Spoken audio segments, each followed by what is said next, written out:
Perkenalkan, nama saya Siwi Jatuh Tami, NIM 18111010 dari Prodi Etika Kebijakan.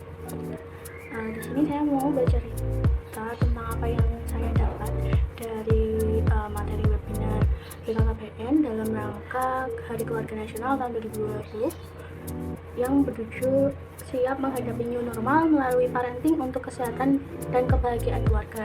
Di sini dilakukan pada Minggu 28 Juni 2020 jam 9 pagi dengan narasumber Bapak Dr. Hasto Wardoyo SPOG dan Prof.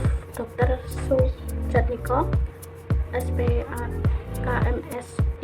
dan Bapak Willy B. Winata selaku co-founder Tanam Benih Foundation dan narator Victorina. Nah, webinar ini berlangsung di Zoom dan di sosial media, live di sosial media BKKBN official yang ada di Facebook, Instagram, dan YouTube. Nah, sebenarnya kalau boleh jujur, saya kemarin pas hari Minggu itu tertinggal dari pemateri 1, saya baru mengikutinya di pemateri kedua dan ketiga. Nah, tapi video webinar ini sudah diupload dan bisa dilihat ulang di YouTube BKKBN official. Jadi saya tadi nonton lagi.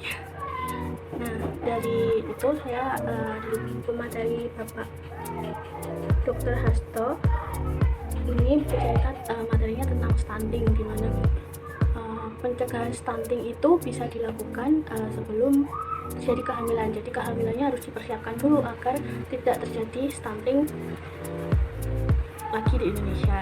Tapi kebanyakan suami istri itu tidak mempersiapkannya. Jadi harusnya kan dipersiapkan dari kesehatan ibu secara fisik, mental, spiritualnya. Tapi kebanyakan tidak, dan itu hal yang paling penting agar nantinya keluarga itu bisa bahagia, menjadi keluarga yang hebat seperti itu.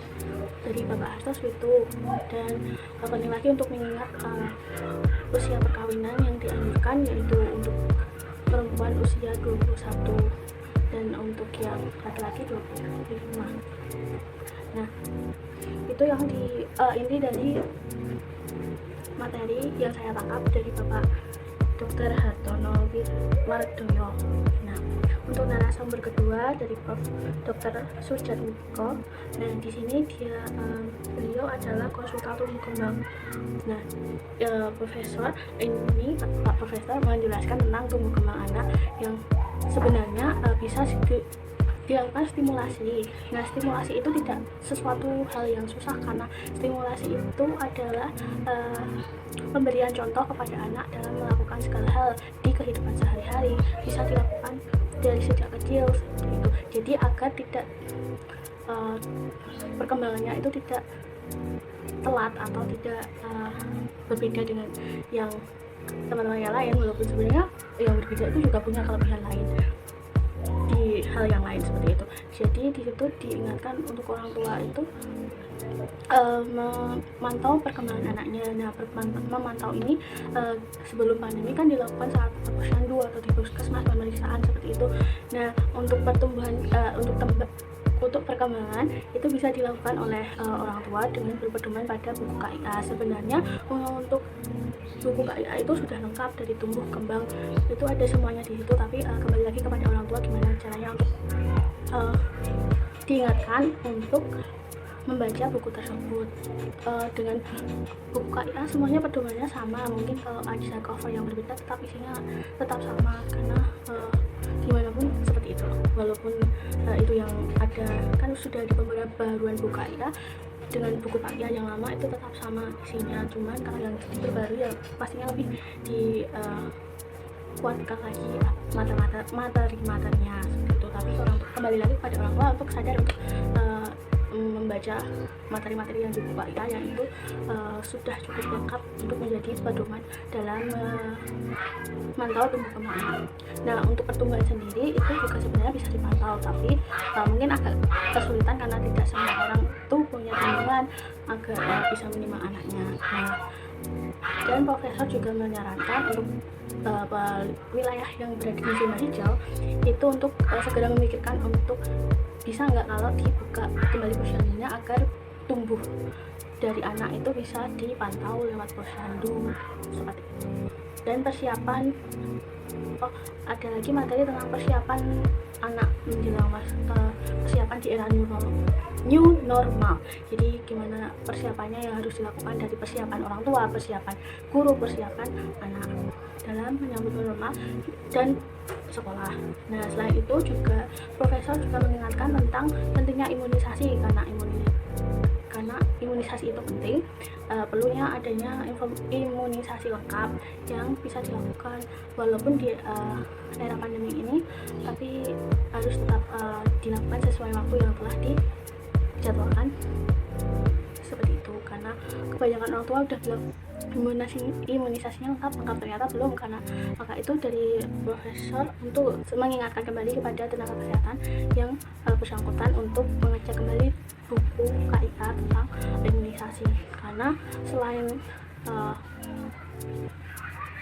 pandemi ini juga sebelumnya juga ada penyakit-penyakit yang mungkin bisa menyerang anak. Makanya selama pandemi mungkin tidak terjadi, tapi kan setelah itu dan kebiasaan baik cuci tangan sudah mulai berkurang, mungkin bisa terjadi penyakit itu. Jadi maka diingatkan untuk melakukan imunisasi lengkap.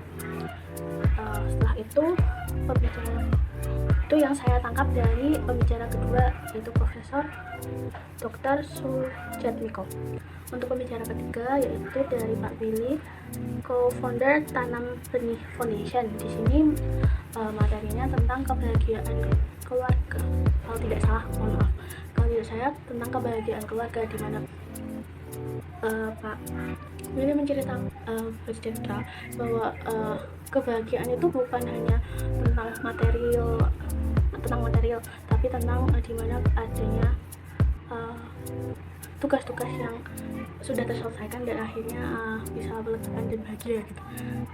Pencapaian dalam suatu hal. Nah, gitu. Nah, untuk itu kebahagiaan keluarga itu sangat penting. Nah, karena di masa pandemi ini mungkin banyak orang stres, baik tidak pun anak-anak, orang tuanya juga mungkin stres dengan keadaan yang tidak seperti halnya biasa, harus tinggal di rumah dengan pekerjaan yang mungkin cukup banyak seperti itu.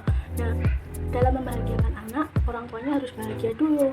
Tapi di masa pandemi ini ada kendala di mana pekerjaannya tuh semakin banyak, yang sebelumnya nggak sebanyak itu jadi tambah banyak.